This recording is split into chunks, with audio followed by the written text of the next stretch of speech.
Songs. मेरा नाम है नम्रा। आज मैं आपको क्या इंटरेस्टिंग चीज बताऊंगी, क्योंकि हम CUET 2024 के लिए बहुत सारी यूनिवर्सिटीज कवर कर रहे हैं। हम ये कवर क्यों कर रहे हैं? हम ये कवर इसलिए कर रहे हैं क्योंकि स्टूडेंट्स को ये तो समझ में आ गया CUET होता क्या है, डोमेन की भी पढ़ाई स्टार्ट कर दी है, बट उनको ये समझ में नहीं आ रहा कौन सी यूनिवर्सिटी कौन सा कोर्स ऑफर कर रही है, एलिजिबिलिटी क्या है। तो just to make it easy and simplify for you, we are here for you. ठीक है, तो आज हम कौन सी यूनिवर्सिटी कवर कर रहे हैं? आज हम कवर कर रहे हैं सेंट्रल यूनिवर्सिटी ऑफ तमिलनाडु।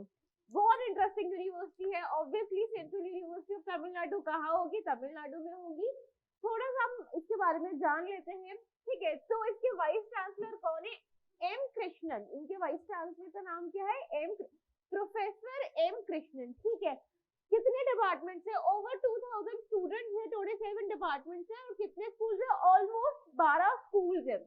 यहाँ पे स्कूल्स का मतलब क्या है? जो फैकल्टीज होती है, social science school, law school, सबको स्कूल्स कहते हैं सेंट्रल यूनिवर्सिटीज में। ठीक है, तो ये एग्जैक्टली यूनिवर्सिटी कब स्टार्ट हुई थी? 2009 में स्टार्ट हुई थी। और इस यूनिवर्सिटी का पहला कोर्स कौन सा था? MA English. ऑलमोस्ट 8 स्टूडेंट्स है, 8 स्टूडेंट्स MA इंग्लिश से यूनिवर्सिटी स्टार्ट हुई थी। आज यूनिवर्सिटी इतनी ज्यादा एक्सपैंड हो गई है, इतना कैंपस इतना बड़ा हो गया है, इतने सारे स्कूल्स आ गए हैं। बहुत इंटरेस्टिंग है। आपको टाइम मिले तो एक बार जाके इसकी वेबसाइट चेक करिएगा। ठीक है, now it offers almost 60 programmes, और ये कितने एरिया में स्प्रेडेड है? 516.7 एकर्स। इतनी ज्यादा ये स्प्रेडेड है। ठीक है, आगे देखते हैं। जल्दी से हम इनके कोर्सेज देख लेते हैं, क्योंकि हम यूजी के बता रहे हैं, तो ऑब्वियसली मैं हर वीडियो में बताती हूँ यूजी को बता रहे हैं तो बैचलर्स के ही कोर्सेज होंगे। पहला देख लेते हैं कौन से? BSc in textile. ठीक है, इसमें हम क्या देखेंगे, क्योंकि बहुत सारी सेंट्रल यूनिवर्सिटीज क्या होती है, वो ना बहुत रिजिड कोर्सेज करवाती है कि BBA BCom। हम सेंट्रल यूनिवर्सिटी ऑफ तमिलनाडु में क्या देखेंगे, इसके जो कोर्सेज है ना वो बहुत इंटरेस्टिंग है। बीएससी इन टेक्सटाइल, किसी स्टूडेंट को जानना हो कि मैम इसका स्कोप क्या है, प्लेसमेंट क्या होती है, प्रोसेस क्या है, तो कमेंट करिए, मैं आपको बताती हूँ उसके लिए। ठीक है, डोमेन बहुत ही इजी है। डोमेन में क्या चाहिए? जनरल टेस्ट चाहिए, और एलिजिबिलिटी क्या है? 50% मार्क्स। आपने 12th में क्या ऑप्ट किया हो? साइंस ऑप्ट किया हो, एटलीस्ट 50% मार्क्स सिक्योर करे हो, और आपको 5% का रिलैक्सेशन मिल जाएगा अगर आप इस कैटेगरी में फॉल करते हैं। ठीक है, दूसरा कोर्स देखते हैं। अभी हमने क्या देखा? हमने देखा बीएससी इन टेक्सटाइल। दूसरा भी बहुत इंटरेस्टिंग कोर्स है, बीएससी इन टेक्निकल टेक्सटाइल। क्या होता है, स्कोप क्या है, सब कुछ क्या है, कमेंट सेक्शन में बताइए, मैं बताती हूँ आपको। ठीक है, डोमेन देख लेते हैं जल्दी से। डोमेन कौन से? जीपी, जनरल टेस्ट करवा रहे हैं। और एलिजिबिलिटी क्या है? एलिजिबिलिटी वो है कि आपने 12th करी हो, साइंस में करी हो, क्योंकि हम बीएससी की बात करते हैं स्टूडेंट्स, तो बीएससी का मतलब क्या होता है? साइंस होता है ना। तो 12th करी हो, उसमें आपके पास साइंस हो, और एटलीस्ट आपने 50% सिक्योर करा हो, 5% का आपको रिलैक्सेशन मिल जाएगा। ठीक है, आगे देखते हैं बीबीए नॉर्मल डिग्री है बीबीए, बट इसको इंटरेस्टिंग बनाने के लिए सेंट्रल यूनिवर्सिटी ऑफ तमिलनाडु क्या कर रही है? ये BBA in textile business analytics करवा रही है। मैंने आपको जैसे वीडियो की स्टार्टिंग में बताया, बहुत इंटरेस्टिंग कोर्सेज है जो मेजरली सेंट्रल यूनिवर्सिटीज में, मेजरली कॉलेजेस में आपको देखने को नहीं मिलते। तो सेंट्रल यूनिवर्सिटी ऑफ तमिलनाडु में ये आपको देखने को मिलेंगे। ठीक है, डोमेन में फिर जनरल टेस्ट, मतलब ये जो यूनिवर्सिटी है इसने इंटरेस्टिंग कोर्सेज करवा दी है, और डोमेन और एलिजिबिलिटी इसकी इतनी सिंपल रखी है ना, तो स्टूडेंट्स का स्कोप बढ़ रहा है उनका।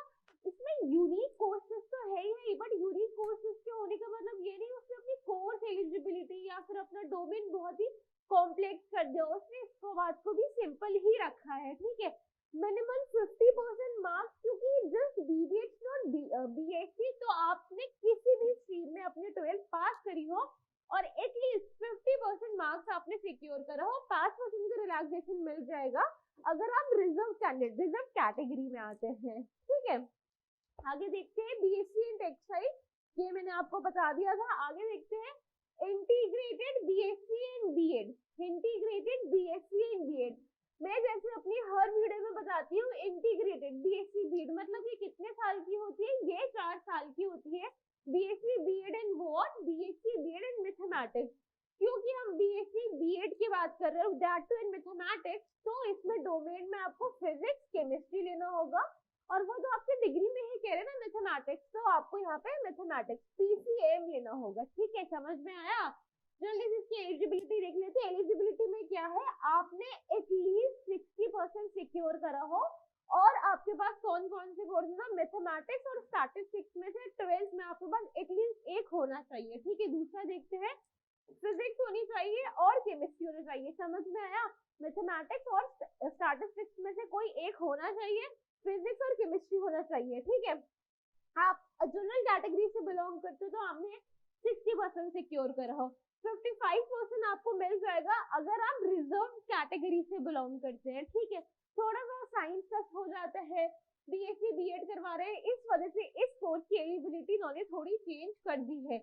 और बेसिकली ये एज स्पेसिफाई भी कर रहा है कि मार्च 2023 जो उन्होंने लिख रखा है, उनकी जो एज है 20 ईयर्स ज्यादा नहीं होनी चाहिए। इन्होंने ना स्पेसिफाई कर रखा है 1/7/2023, मतलब 1 जुलाई 2023।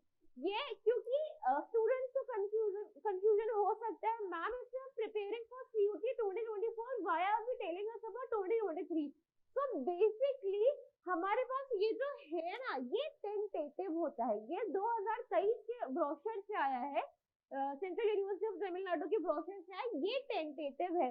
जैसे ये रिवाइज हो जाएगा तो मैं आपको अपडेट कर दूंगी।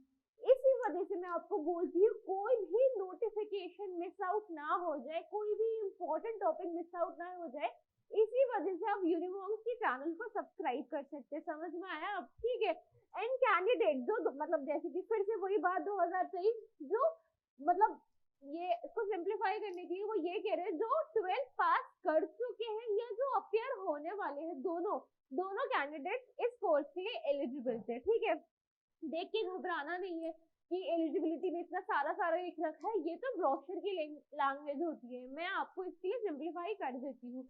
आगे देखते हैं integrated MSc in what? Chemistry. क्या करवा रहा है ये? क्या करवा रहा है ये? Integrated MSc in what? Chemistry करवा रहे हैं। डोमेन देख लेते हैं, फिजिक्स लेना है क्योंकि एमएससी की बात हो रही है, साइंस है, physics chemistry and maths, but क्योंकि इसमें मैथमेटिक्स का नहीं, इसमें केमिस्ट्री का हो रहा है, अगर आप चाहे तो फिजिक्स केमिस्ट्री या बायोलॉजी भी चूज कर सकते हैं, या तो पीसीएम चूज कर सकते हैं या PCB, that is up to you. Eligibility देख लेते हैं। एलिजिबिलिटी ये है कि आपने 60% 12th में सिक्योर किया हो, आपके पास 12th में केमिस्ट्री हो, फिजिक्स हो, मैथमेटिक्स और बायो में से एटलीस्ट कोई एक हो आपके पास। ठीक है, 60% किसके लिए है? जनरल कैटेगरी के लिए है। आपको 5% का रिलैक्सेशन मिल जाएगा अगर आप रिजर्व कैंडिडेट आते हैं। अरे हाँ, ये तो इंटरेस्टिंग से हमने नोटिस ही नहीं किया, आपके पास केमिस्ट्री, फिजिक्स, मैथमेटिक्स और बायो में से कुछ एक होनी चाहिए, या फिर इसमें आपका ऑप्शन बढ़ा दिया, आपके पास बायोलॉजी की जगह बोटानी भी हो सकती है, जूलॉजी भी हो सकती है, बायोटेक्नोलॉजी भी हो सकती है। ठीक है, आगे देखते हैं integrated MSc in what? Biotechnology. MSc in what? Biotechnology. Domain में आपको क्या चूज करना है? नाम में ही कह रहा है बायोटेक्नोलॉजी, तो इंटरेस्टिंग सी बात है, फिजिक्स हो गया, केमिस्ट्री हो गया और बायोलॉजी हो गया। ठीक है, मिनिमम 60% आपने सिक्योर किया हो अगर आप अनरिजर्व कैटेगरी से बिलोंग करते हैं, और आपके पास कौन कौन से सब्जेक्ट होने चाहिए? बायोलॉजी होना चाहिए, फिजिक्स होना चाहिए एंड केमिस्ट्री होना चाहिए। ठीक है, मैथ्स नहीं, मतलब पीसीएम भी चल सकते हैं, पीसीएम नहीं चल सकता क्योंकि बायोटेक्नोलॉजी की बात हो रही है, तो बायोलॉजी यहाँ पे जरूरी है, और 5% का आपको रिलैक्सेशन मिल जाएगा। आगे देखते हैं इंटीग्रेटेड एमएससी मैथमेटिक्स, ये that is also very interesting. Domain में क्या है? फिजिक्स हो गया, केमिस्ट्री हो गया और मैथमेटिक्स हो गया। ठीक है, एलिजिबिलिटी देख लेते हैं। आपने देखा एलिजिबिलिटी जैसे ही साइंस कोर्सेज में आया तो एलिजिबिलिटी पहले कितनी थी? पहले 45 हुआ करती थी, अब इसमें उन्होंने 5%, जैसे ही इन्होंने साइंस कोर्सेज बताया थोड़ी सी एलिजिबिलिटी 5% इंक्रीज कर दी है, पर that is completely okay. Domain अभी भी बहुत सिंपल है, एलिजिबिलिटी क्राइटेरिया अभी भी बहुत सिंपल है, कोई भी डाउट है समझ में नहीं आ रहा है, do not need to worry, we are here for you, just let us know in the comment section, we'll make a specific video for you, for your doubt, for your queries. ठीक है, आगे देखते हैं eligibility क्या है। Minimum 60% हो mathematics mathematics की बात कर रहे हैं तो पीसीबी नहीं चलेगा। क्या चलेगा? मैथमेटिक्स, फिजिक्स एंड केमिस्ट्री चलेगा। और फिर वही बात 5% आपको रिलैक्सेशन मिल रहा है अगर आप ओबीसी और ईडब्ल्यूएस कैटेगरी से बिलोंग करते हैं, और आपको 10% का मतलब 50%, एटलीस्ट आपने 50% सिक्योर करा हो अगर आप एससी, एसटी, पीडब्ल्यूडी कैंडिडेट से है। ठीक है, एलिजिबिलिटी में कंफ्यूज नहीं होना है। इसको आप इजीली यूनिमॉन्क्स की चैनल पे, हमारे यूट्यूब पे आप सारे वीडियोस देख सकते हैं। किसी भी सेंट्रल यूनिवर्सिटी, प्राइवेट यूनिवर्सिटी, किसी भी यूनिवर्सिटी को आपको एलिजिबिलिटी में कंफ्यूजन हो रहा हो, आप हमारे वीडियोस देख सकते हैं। जब भी नहीं समझ में आए तो आप क्या देखेंगे? मुनीर का। आप देखेंगे कि डिस्क्रिप्शन बॉक्स में नीचे यूनिमॉन्क्स का एड्रेस मिलेगा मुनीर का। आप यहाँ पे आके हमसे फेस टू फेस भी अपनी काउंसलिंग ले सकते हैं। ठीक है, आगे देखते हैं MSc in what, MSc in physics करवा रहा है, एक और डिग्री है, बहुत इंटरेस्टिंग है। डोमेन की बात करते हैं, फिजिक्स की बात हो गई, केमिस्ट्री की बात हो गई और मैथमेटिक्स की बात हो गई, क्योंकि फिजिक्स के साथ मैथमेटिक्स चाहिए होता है, तो इस वजह से आप यहाँ पे बायो चूज नहीं कर सकते हैं। ठीक है, बायो चूज नहीं कर सकते, पीसीएम ही चूज करना है। एलिजिबिलिटी देख लेते हैं, 60% अनरिजर्व के लिए कितना है? 60% फिजिक्स, मैथमेटिक्स एंड केमिस्ट्री। और फिर आप देख सकते हैं अगर आप किसी रिजर्व कैटेगरी में से आते हैं तो वहां पे आपको रिजर्वेशन मिल जाती है। Integrated MA, this is also very interesting. MA economics, बहुत सारे स्टूडेंट्स एमए इकोनॉमिक्स, मतलब कोई भी इकोनॉमिक्स कोर्स करने के लिए ड्यू जाते हैं, प्रिपरेशन स्टार्ट कर दी है। जब रजिस्ट्रेशन फॉर्म फिल करेंगे, बहुत सारी यूनिवर्सिटीज का करेंगे, तो आप सेंट्रल यूनिवर्सिटी ऑफ तमिलनाडु भी चूज कर सकते हैं, डीयू की यूनिवर्सिटी भी चूज कर सकते हैं। स्कोप बहुत ज्यादा है, टाइम कम है, पढ़ना स्टार्ट कर देना है बस। ठीक है, इंटीग्रेटेड एमए, एक और दूसरी डिग्री कौन सी है? Integrated MA in what, economics है। इकोनॉमिक्स के लिए इन्होंने डोमेन में क्या बोला है? जीटी, सिर्फ जीटी बोला है। जीटी की फैकल्टी यहाँ पे बहुत अच्छी है, विनायक सर है, मनीष सर है। आप उनकी लाइव क्लासेस भी ज्वाइन कर सकते हैं, हमारे यूनिमॉन्क्स ऐप पे जा सकते हैं, हम यूट्यूब पे उनकी लाइव क्लासेस मिल जाएंगी। ऑफलाइन क्लासेस लेनी है तो आप यहाँ पे यूनिमॉन्क्स में आके आप उनसे ऑफलाइन क्लासेस भी ले सकते हैं।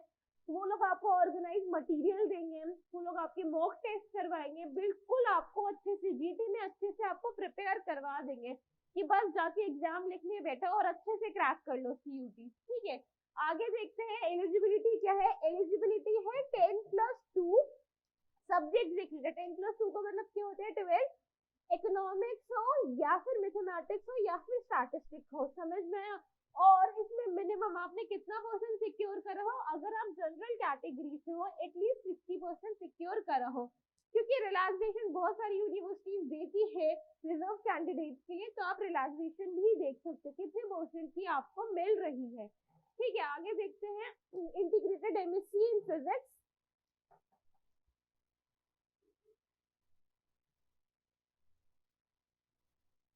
कट ही मैंने बोल दिया, कट। ठीक है, आगे देखते हैं इंटीग्रेटेड एमपीए, बहुत इंटरेस्टिंग है। इंटीग्रेटेड एमपीए इन म्यूजिक, बहुत सारे स्टूडेंट्स को ऐसे बहुत सारे स्किल बेस्ड कोर्सेज करने होते हैं, इनका भी पैशन होता है, इनकी भी प्लेसमेंट बहुत अच्छी होती है, रिक्रूटमेंट बहुत अच्छी होती है। तो ये कौन सा इंटीग्रेटेड एमपीए इन म्यूजिक? सबसे अच्छी बात ये स्किल बेस्ड है, बहुत अच्छा कोर्स है, लोग अपना पैशन भी फॉलो कर सकते हैं। और इसकी डोमेन, तो डोमेन बहुत सिंपल है। डोमेन में क्या है? डोमेन में आपको जनरल टेस्ट ही लेना है। ठीक है, 10+2 मतलब 12 करी हो, एटलीस्ट 50% मार्क्स आपने एक्वायर करे हो, बाकी रिलैक्सेशन भी आपको मिल सकती है। और देखते हैं इतने कोर्सेज थे, बहुत इंटरेस्टिंग कोर्सेज मैंने आपको बताए। सेंट्रल यूनिवर्सिटी ऑफ तमिलनाडु, थोड़े से एज स्पेसिफाई में थे, और कौन सी यूनिवर्सिटी एज स्पेसिफिक अपनी एलिजिबिलिटी में बताती है? मैंने आपको बहुत सारी यूनिवर्सिटीज बताई है। कमेंट डाउन ऐसे except for central university of Tamil Nadu, ऐसी कौन सी यूनिवर्सिटीज है जो एज स्पेसिफाई एलिजिबिलिटी बताती है? ठीक है, इसके अलावा कोई भी डाउट हो domain related, CUET related, any specific college related, private, central, deem to be deem universities, हमें कमेंट सेक्शन में बताइए। We will try our best to solve all your queries and doubts. ठीक है, that's it, that's my time. Thank you for listening to me. For more such videos and content, subscribe to Yuri Om.